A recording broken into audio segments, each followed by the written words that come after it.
नमस्ते, आप देख रहे हैं क्राइम पथ भारत। सूरत में ढिंढोली जगह है, वहां पे स्वामी नारायण मंदिर है। इस मंदिर के अंदर दो छात्राएं जाती हैं, वॉशरूम में घुसती हैं और फिर बाहर नहीं निकलती। ये जो कहानी है, इस कहानी में दोनों की दोनों छात्राएं अब इस दुनिया में नहीं है।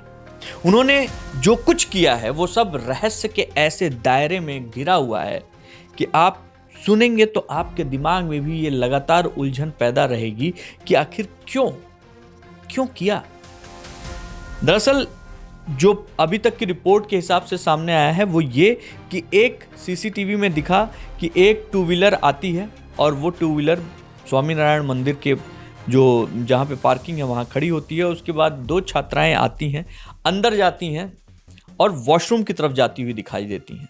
लेकिन वॉशरूम के अंदर जाने के बाद बाथरूम से बाहर निकलती हुई नहीं दिखाई देती है। ये ढिंडोली की रामी पार्क सोसाइटी है, वहां पे रहने वाली दो छात्राएं थी, रोशनी सिरसात और ज्योत्सना चौधरी।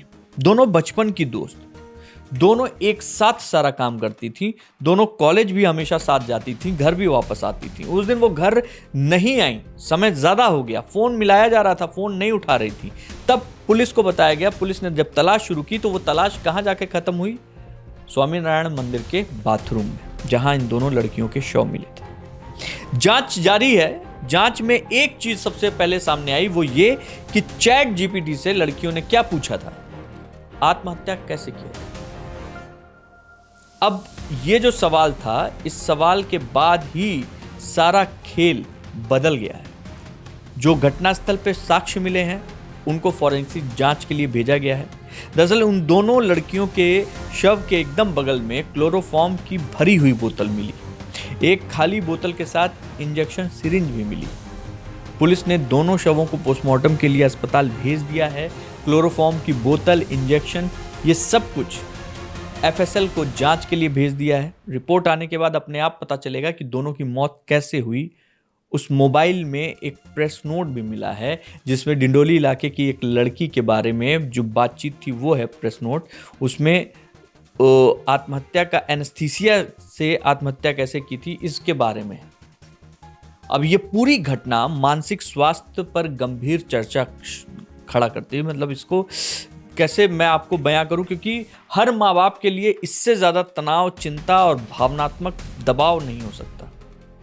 ये समस्याएं अक्सर चुपचाप बढ़ती हैं। परिवार, दोस्त, टीचर, समाज, सबकी अपनी भूमिका है। एक्चुअली लोग बात नहीं करते हैं, मदद नहीं मांगते हैं, झिझकते हैं। इसी वजह से काउंसलिंग नहीं हो पाती है। समय पर बातचीत करना, अपनी बात निकाल देना आपको किसी भी परिस्थिति से बाहर निकाल सकता है। फिलहाल ये मामला जांच के अधीन है। पोस्टमार्टम और फॉरेंसिक रिपोर्ट का इंतजार है, उसके बाद चीजें सामने आ पाएंगी। लेकिन इस घटना ने कई सवाल खड़े किए हैं, डिजिटल जिम्मेदारी, मानसिक स्वास्थ्य और सार्वजनिक सुरक्षा को लेकर।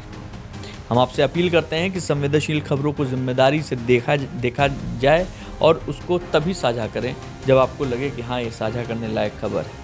ज़रूरत हो तो अपने करीबी लोगों से खुलकर बात कीजिए। पेशेवर मदद लेने से संकोच मत कीजिए। जय हिंद।